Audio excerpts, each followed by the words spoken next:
क्या आपकी hip replacement surgery अभी रिसेंटली हुई है? तो आपको घर जाने के बाद क्या एक्सपेक्ट करना चाहिए और आपकी रिकवरी किस तरह से रहनी चाहिए और ऐसी क्या चीजें हैं जो आपको नहीं करनी है? हेलो, मैं डॉक्टर रोहित लांबा हूँ। आई एम कंसल्टेंट ऑर्थोपेडिक और जॉइंट रिप्लेसमेंट स्पेशलिस्ट, गुड़गांव से। अगर आपका हिप रिप्लेसमेंट अभी रिसेंटली किया गया है और आप अभी डिस्चार्ज होकर घर पहुंच रहे हैं, तो क्या क्या चीजें हैं जिनको आपको ध्यान रखना है? सबसे पहले ये सारी दवाइयाँ, क्या क्या दवाइयाँ आपको लेनी है, किस टाइम पे लेनी है, कितने देर के लिए लेनी है, ये सारा कुछ अच्छी तरह से समझना ज़रूरी है। तो आपका जो डिस्चार्ज समरी रहता है उसमें पूरा सब कुछ डिटेल वाइज दिया जाता है कि अगर कोई एंटीबायोटिक है तो कितने दिन देनी है। आमतौर से हम हिप रिप्लेसमेंट के बाद, डिस्चार्ज के बाद 3 से 5 दिन से ज़्यादा एंटीबायोटिक्स नहीं देते हैं। इसी तरह से कुछ पेन की मेडिसिन होती हैं जो 1 हफ्ते से 10 दिन तक चलती हैं, तो आपके डॉक्टर की सलाह के हिसाब से जो भी आपको बताई गई है। सबसे इंपॉर्टेंट मेडिसिन जो आपको याद रखने की जरूरत है वो है एक ब्लड थिनर। आमतौर से कोई ना कोई ब्लड थिनर आपको करीब करीब सर्जरी के 5 हफ्ते बाद तक दिया जाता है। तो गाइडलाइंस के हिसाब से आपको 5 हफ्ते तक, जिनमें 4 से 5 दिन आपके हॉस्पिटल में भी हो सकते हैं, बाद में 1 महीना घर जाने के बाद आपको एक ब्लड थिनर मेडिसिन की ज़रूरत होती है। बहुत कॉमनली एक टैबलेट दी जाती है जो वंस अ डे देनी पड़ती है। कुछ ऐसी टैबलेट्स हैं जो ट्वाइस अ डे भी देनी होती हैं। कुछ डॉक्टर्स हैं जो प्रेफर करते हैं कि एक इंजेक्शन जो कि इंसुलिन की तरह दिया जाता है स्किन के अंदर, वो प्रेफर करते हैं। तो जो भी फॉर्म में आपको ये दवाई प्रिस्क्राइब की गई है उसको टाइम पर लेना बहुत ज़रूरी है, क्योंकि ये ब्लड थिनर मेडिसिन आपको सर्जरी के बाद टांगों में होने वाले क्लॉट से बचाती है, जो कि बहुत डेंजरस हो सकते हैं। इसी तरह से रिकवरी वाइज आपको जो नॉर्मल मेडिसिन के बाद में ज़रूरत होती है वो होती है सर्जरी वाली साइट पर आइस, बर्फ़ की सिकाई करना। तो हम आमतौर से प्रिस्क्राइब करते हैं कि 6 हफ्ते तक आप 3 से 4 बार रोज़ बर्फ़ की सिकाई कर सकते हैं, जिससे कि पेन, स्वेलिंग दोनों कम होते हैं और आपकी रिकवरी फास्ट होती है। तीसरा इंपॉर्टेंट पार्ट आता है आपका फिजियोथेरेपी, एक्सरसाइजेस। तो इस सर्जरी में बेड रेस्ट का कोई रोल नहीं है। आपको कोई पूरे दिन इसमें रेस्ट नहीं करना है, लेटे नहीं रहना है।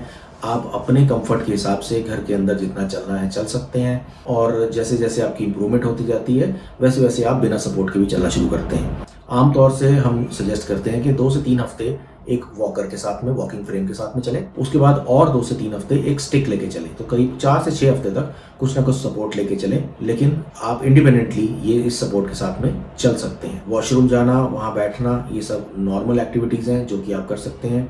हिप रिप्लेसमेंट सर्जरी के बाद में आमतौर से ये सजेस्ट किया जाता है कि आप कोई इंडियन टॉयलेट ना यूज़ करें, यानी कि उखड़ू ना बैठे। तो इसलिए वेस्टर्न टॉयलेट आपको कम से कम शुरुआत कुछ हफ्तों तक तो हाइट का वेस्टर्न टॉयलेट यूज़ करना प्रिस्क्राइब रहता है। जैसे जैसे आप नॉर्मल होते जाते हैं तो आप एक नॉर्मल हाइट के वेस्टर्न टॉयलेट पर भी बैठ सकते हैं। इसी तरह से नॉर्मल बेड पर लेटना, करवट लेना, ये सब पॉसिबल है, लेकिन हम सजेस्ट करते हैं कि दोनों टांगों के बीच में एक पिलो लगा के रखें, जिसके बाद आप नॉन ऑपरेटेड साइड पर आराम से, बिना जिस साइड सर्जरी नहीं हुई है उस साइड को आप करवट आराम से ले सकते हैं। यानी कि टांगे क्रॉस ना होने दें, टांगों को थोड़ा थोड़ा दूर रखें, जिससे आपको डिसलोकेशन का चांसेस कम से कम रहें। आपके फिजियोथेरेपिस्ट जो आपको एक्सरसाइजेस बताते हैं, जो आपको सिखाते हैं, वो आपको रेगुलर तौर पर सुबह और शाम 2 टाइम कम से कम 15 से 20 मिनट करनी होती है, जिससे आपकी मसल स्ट्रेंथनिंग जल्दी होती है और आपकी रिकवरी भी जल्दी होती है।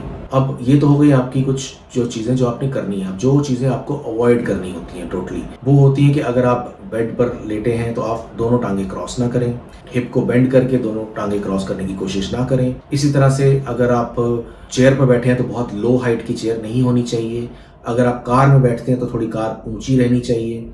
ये सारी चीज़ें इसलिए हैं ताकि आपका हिप स्टेबल रहे। सर्जरी के शुरुआत के कुछ हफ्तों में क्योंकि मसल्स वीक रहती हैं तो हिप निकलने के चांसेस होते हैं। तो इन पोजीशंस को अवॉइड करने पर आप सेफली इस चीज़ से फ्री हो सकते हैं। इसी तरह से जैसे जैसे आप एक्टिविटी बढ़ाते हैं और आपकी रिकवरी आगे बढ़ती रहती है, तो आप धीरे धीरे ये सारी चीज़ें अपनी लाइफ में लाने लगते हैं। आमतौर से आपको 6 महीने तक कम से कम लगता है, जिसके बाद आप सेफली अपनी ज़मीन पर बैठ सकते हैं, या उखड़ू बैठ सकते हैं, या क्रॉस लेग्ड यानी कि टांगे मोड़ के भी बैठ सकते हैं। रेगुलर लाइफ में तो हम इस चीज़ को प्रमोट नहीं करते हैं, बट कभी कभार आपको ये करना पड़ जाए तो आप इसको सेफली कर सकते हैं, अगर आपकी सर्जरी एक स्पेशल टेक्निक से हुई है जिसमें ज़्यादा मसल्स को नहीं कट किया गया। आगे चल के आप अगर एक्सपेक्ट करें कि आप ड्राइव कब कर सकते हैं, तो यूजुअली हम कहते हैं कि आप 6 से 8 हफ्ते के बाद सेफली एक ऑटोमेटिक कार ड्राइव कर सकते हैं। और अगर आप बाइक या स्कूटर चलाने की बात करें तो वो कम से कम आपको 3 से 6 महीने का टाइम देना होता है उसके लिए। कुछ ऐसे पेशेंट होते हैं जो यंग हैं, जो सर्जरी से पहले या अपनी इस बीमारी शुरू होने से पहले स्पोर्ट्स काफ़ी अच्छे से करते रहे हैं। तो अगर आप एक्टिव स्पोर्ट्स में जाने की बात करते हैं आप करीब करीब 6 महीने के बाद इस तरह की एक्टिविटीज शुरू कर सकते हैं, जिसमें शुरुआत में लाइट जॉगिंग हो सकती है, ब्रिस्क वॉकिंग हो सकती है। स्पोर्ट्स की बात करें तो आप डबल्स बैडमिंटन या डबल्स टेनिस भी सेफली खेल सकते हैं। इससे आगे कुछ भी बहुत वेट उठाना या जैसे जिम में कोई बहुत एक्टिव रनिंग करना आपके इम्प्लांट के लिए नुकसानदायक हो सकता है। सो ये ब्रीफली एक आपका ओवरव्यू था कि आपकी रिकवरी किस तरह होती है और क्या क्या चीज़ें आपको ध्यान रखनी है हिप रिप्लेसमेंट सर्जरी के बाद।